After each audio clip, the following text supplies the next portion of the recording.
Making games is magic. I don't mean by metaphor. I don't mean that it's a trick or illusion like stage magicians. I don't mean that it's superstitious, imaginary, like so much of what we refer to as magic. I mean it's real magic. I mean that you're coordinating lightning, tiny bits of lightning, hundreds of thousands of little lightning bolts, to cause a glow in front of someone's face that constructs a space that didn't exist, and now it's real to them. And they can be there. And they can be someone else. They can drive vehicles that don't exist. They can go places that don't exist. They can be anyone, do anything. They can have powers. They can fly. They can walk through walls. By surely describing it in sufficient detail. One of the things that interested me early on about game development was a way that Myst, the universe by Cyan Worlds, would have the language of Denis, or by writing in special script inside of books, by describing in sufficiently deep detail in a way that the language was specially honed to this purpose. They could construct or link to a world. So someone else could be there, could go there. It could become real to someone else as it had been envisioned and described by someone else. And this is what game programming code is. It's because our natural spoken language lacks the precision necessary to weave into existence through typing alone. A place someone else can really go. A place someone can visit. A place where things don't work the same way they do here. Where the laws of physics have to be reinvented to work the way they should there. Where different types of navigation are going to result. Different types of spaces will evolve based on how we move about them. That our relationship to the space will be shaped by what the dangers are and opportunities are, which will be very different from the real worlds. And while it can seem like, oh, but it's all inside the machine. It's all digital. It's just a game, right? It's 2018. How much of our lives exist in machines? Of our identity, of how we communicate with others, of how we express ourselves. What do we do when we come home? What do we do when we wake up? What do we do between classes? What do we do in the evenings? How do we hear from our family? How do we reconnect with people? How do we socialize? How do we create? It's inside the machines at this point. And so when you can speak the language to construct the reality within that machine, it's not just about, can you make a product? That's not the thing all things should aspire into, right? The greatest love poems in the universe aren't things that are written to sell books, aren't things that are written to sell tickets to see a stage, aren't things that are written to be a part of a Hollywood screenplay. It's the love poems written between high schoolers trying to figure out what love is. It's between spouses who don't care if anyone else ever sees it. Because that's not its point for existing. It's like the other day when I visited 10th graders making just little simple games, but with ambitious dreams, and with visions, and with risks, and with concepts far more challenging and courageous than most of what we see sold on Steam by adults. Because the goal isn't always to aspire to how can I sell this thing. There's a great many things we ought to do that should exist or that we should go through the experience of building that have nothing to do with can this become a sold product. In the Myst universe, it wasn't that once the Denis people had figured out they can write in a language to link into whole new worlds, it didn't become a marketplace of how do we sell these? Oh, I'm sorry, that genre is saturated. Actually, lately, in-app purchases are sort of the defining characteristic of the ones that are highest grossing out of these magical linking books.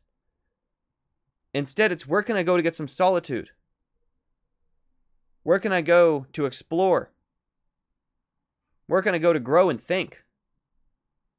And looked at it from this way, we've never been closer in terms of the opportunities afforded us to buy VR to really just go somewhere else and just chill out, but to be anywhere else you can imagine if you get into the proficiency of making games, of creating spaces and interactions within them. One of the things that stood out to me, and I haven't done a whole lot of VR. I've done a few VR simple titles, parts of club projects, played a little bit of VR, mostly at conferences. But one of the things I've figured out, even from simple Gear VR stuff, right? Even from this sort of thing where you stick a smartphone in it, is that I don't actually like playing games when I go there. I'm not there to shoot zombies and solve puzzles. I don't care. I want to be somewhere else. It's the same set of skills as game development to take us somewhere else, to just be for a minute on Mars. And then everyone can leave me alone, to be under the ocean and watch a tortoise or a turtle swim by. Can't remember which one's in the ocean. But it's this ability to define worlds and to create things in a way that we take for granted in the real world. If you want to build a physical object, you got to go find material for it. Right? Or you got to take that material and carve it away, and you got all this scrap, all this leftover chiseled marble, all this wood shaving. Where in digital space, we'll take where there was nothing and form a thing and shape it into existence where it wasn't, without having to find material or throw away waste. In fact, in many cases, in games, right, often we do things backwards. That in reality, the car moves because the tires spin. In digital space, often we have to go out of our way to say, while the car is moving, show the tires spinning so people don't get confused. In reality, the reason why I can pick something up is because I reach out and I pick it up in my hand. I grab it. In the game, it'd be so much easier to have it float right next to me. And we have to go out of our way to say, okay, let's figure out inverse kinematics so we can bend an arm to appear to be what's causing that book to get picked up. When a sound emits in a game, it's not because two things collide and that causes a sound from vibrations of the air, right? We've had to go out of our way to detect that these two things intersected, respond as though they'd intersected, and then play a sound effect. Because if we don't, the actual event itself will cause no effect. And what's nice about this is that it means that in order to construct these worlds, we have to look backwards at the world around us. Not from just an angle of, can I understand what's there, but from the synthesis side of how do I simulate what's there. This is such a different way of looking at things. It's such a nicer way of probing it. How well do I understand it? It goes back to this classic example of you understand something really when you can teach it. Or at minimum, you understand it in a deeper way, in a better way. Because through the act of teaching, you figure out what really do you understand. And so in the same way, what better way to demonstrate an understanding of physics than to implement it? Not just to predict its output, for which any level of simple modeling might suffice, but can you simulate it? And this is one of these things that in digital space is such a rich space to explore, not just to do it physically and accurately, not just to do it to reproduce reality, but because in the process we realize the nuances of the little ways we can change up how physics works in a make-believe space, made real through game programming. And as I talked about in so many of my talks, right, this is what differentiated platformers for decades. It still does. How a character jumping through the air behaves when they're hit with a projectile. Do they get knocked backwards? Do they fall straight down? Do they keep going forwards and flash but are invincible? Does the projectile go right through them, in addition to them taking damage? Could they do air control on the way up? When they let go of jump, did it pull them back down? Did it just stop their upward velocity or did it have no effect? These little things, which have no direct physical analog, are key distinguishing factors in why Sonic and Mario feel so different. And why the Contra character in Ninja Gaiden feels so different. And why Celeste and Super Meat Boy, despite seeming pretty similar, feel different. And each time we do these things, what's also great about them is that they challenge us to grow. Right? Because in order to construct digital games, there's an infinite number of areas to explore, of skills to gain proficiency in, of details to try to drill in at, that you can spend your entire life just trying to get better at art, and still have more to learn. You can spend your entire life getting better at programming, still have more to learn. You can spend your entire life getting better at writing, still have more to learn. And it's not just the skills that we're learning that we use and see directly in the game, that the player can see and judge and rate and put numbers on. It's additionally also a matter of leadership, communication, patience, determination, all these other features of our personality, of our ability to plan and organize. And that will determine the shape and quality of our output. Maybe, at scale, far more so than our ability to write code, or model 3D, or make sounds, or compose music.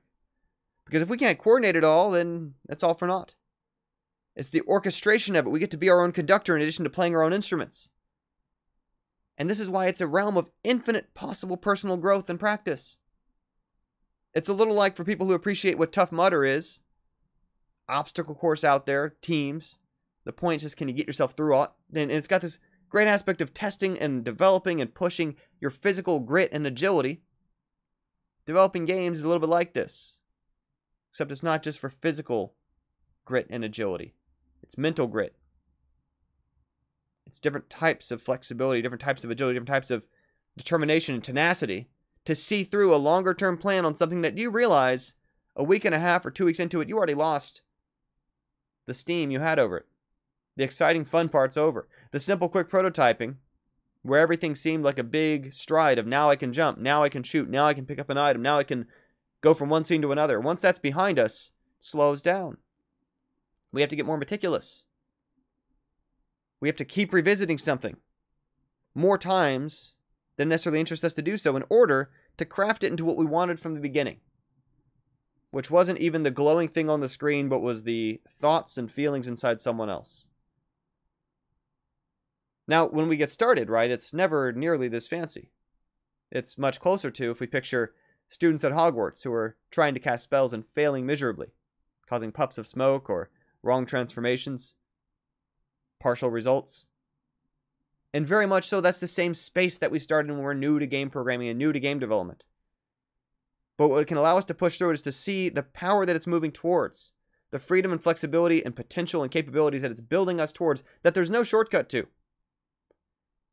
Anytime I see one of these things and it's like, design AAA stuff without code in mere minutes, it'd be like someone saying, write like Shakespeare. Copy and paste together these paragraphs we've written in advance for you. That's not writing, that's not the skill, there's no ownership there. It's reconfiguration of existing parts, and it's completely missing the point of the craft. That's not how it works, right? It takes a bit of a slog, and you don't have to make it harder than it has to be. But it's magic. It's real magic. Again, you're coordinating tiny bits of lightning. Billions and billions of tiny bits of lightning. Weaving electricity together through sufficiently precise description of what you want to happen to enable someone else to go to the place you'd envisioned, to do things that they didn't think they could do, to be someone that they either didn't know they were or couldn't otherwise enjoy the opportunities and experiences and perspectives of being. Some of my favorite things in digital space aren't even that literal. It's not necessarily an artificial country, an artificial person. Sometimes it's shapes that interact in bizarre ways. It's puzzles that border on toys. But it's still a tiny universe. I'm reminded a little bit of Michael Liebe's paper on how people can play digital solitaire, say like ships in Windows, to learn how to play solitaire. Because the guardrails are up, and the design that essentially the digital game of solitaire is a micro-universe in which the physics are such that the only physically possible operations are those which would be consistent with the rules of playing solitaire. You can't do that with a physical deck. You can't just sit down and smear the cards on the table and check and see where you can put down the card to figure out how to play it. It comes because it's this tiny little simulated universe. This is also what allows us to understand it through the act of interacting with it in a way that, again, we can't necessarily do with sports. We can't necessarily do with board games. We can't necessarily do with nearly anything in the real world. Writing stories, painting. So many things we don't have the same benefit of. We can learn it through interacting with it. Through trying. In a way that the game produced, the world produced, the characters produced, can be infinitely patient. In a world where we're all starving for attention. We want attention. We want feedback. We want to feel like someone's watching. Someone's noticing. When we interact with a digital thing that's interacting with us, we feel it has our attention. We feel its attention on us. One of the things I think we like about when games measure us, even if it's not the only kind of games worth looking at, the kind of games that measure us somehow, they keep a counter for how many things we found. They show us a timer for how well we did. It's giving us attention. And again, in a world where people are starving for it, something which can give people attention has unlimited patience and unlimited scalability in the amount of people who can experience it and benefit from it. It's not all bad. It's not just a distraction. It's not just a toy. It's not just a pastime. It's not just a waste. Because when we're given attention, when we have a spotlight on us, when we have a stage, we're more likely to perform. We're more likely to push ourselves. We're more likely to test ourselves and grow and see our own improvement and our own results. Not everybody in the world is going to get the chance to be a pro athlete or varsity athlete, or to be top tier in a creative craft. But when we make a single player Star Wars game, everyone gets to be the Jedi. And as much as we talk about and maybe dismiss sometimes the sort of hero story, this world-saving, stop the apocalypse, protect the earth kind of fairy tale that we sometimes lean on in the narratives for our games, again, really what it's doing, right, is it's creating a context where it's saying your decisions here will matter. What you do will matter here. Because people are so used to the idea that they know what they do in the real world doesn't always feel like it matters. Like maybe no one's paying attention. Like maybe it doesn't have a big impact one way or the other. And so I think it's worth seeing this as a bit of training ground. I remember when I was still a preteen, and I would try to go into a game rental store. And, you know, my mom would hand me a few dollars to go into the game rental store, rent a game. She'd be waiting outside or whatever. And I couldn't even get the attention of the person at the counter because I was a child. The world wouldn't give a kid any opportunities for this kind of stuff. Now, in contrast, I would go home and on my home computer play an RTS game. Maybe Command and Conquer. Something like that at that era. And suddenly, here was a digital space where, unlike the real world, where I couldn't even get a grown person's attention to hand them money for the business they're running, when I'd go home, this game entrusted me with managing an army, with figuring out how to allocate staggering amounts of resources, with building up cash flow, with thinking many steps ahead to try to build something in a way that, again, the world wouldn't yet trust me with anything more than Legos, with a contrived artificial assignment from the classroom.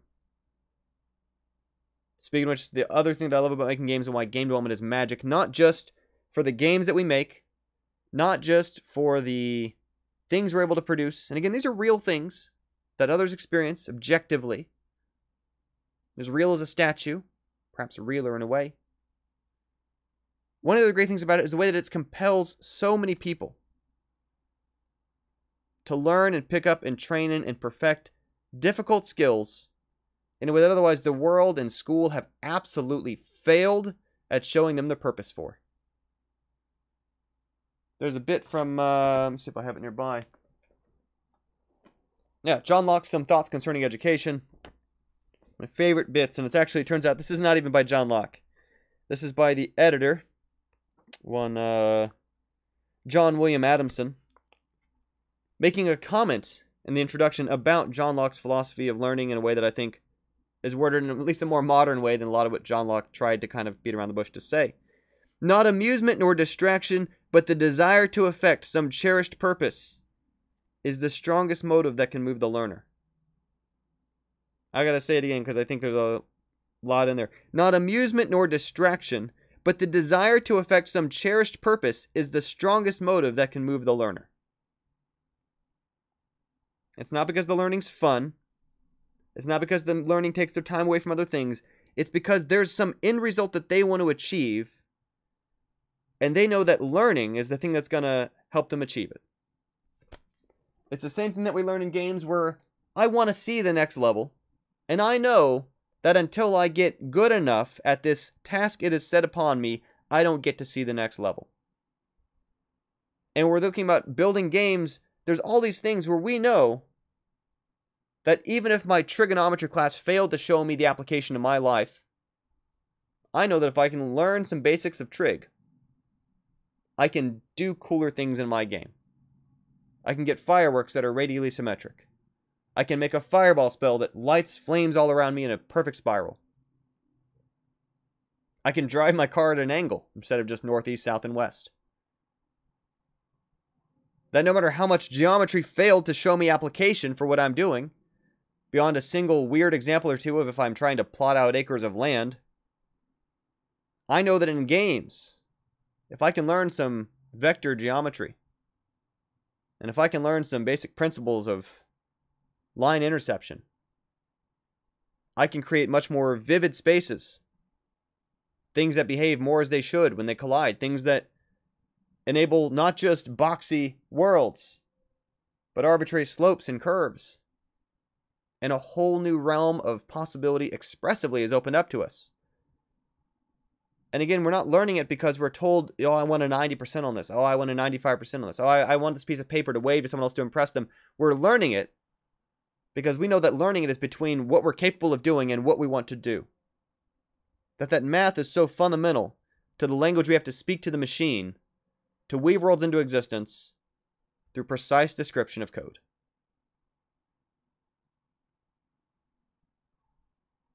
Making games is magic. It's important, something more people should be doing, something not just need to exist in a commercial context, that in many cases it's worth making because it should exist, or it's worth making because you should learn how to make it exist. And then in the process, it helps us grow. It helps the players grow, helps the creators grow. More people in the world should be making games. And as long as you've got a standard home computer, you can. You don't need to buy special software. You don't need to buy special hardware. If you're watching this on a computer, you've got everything you need to make games.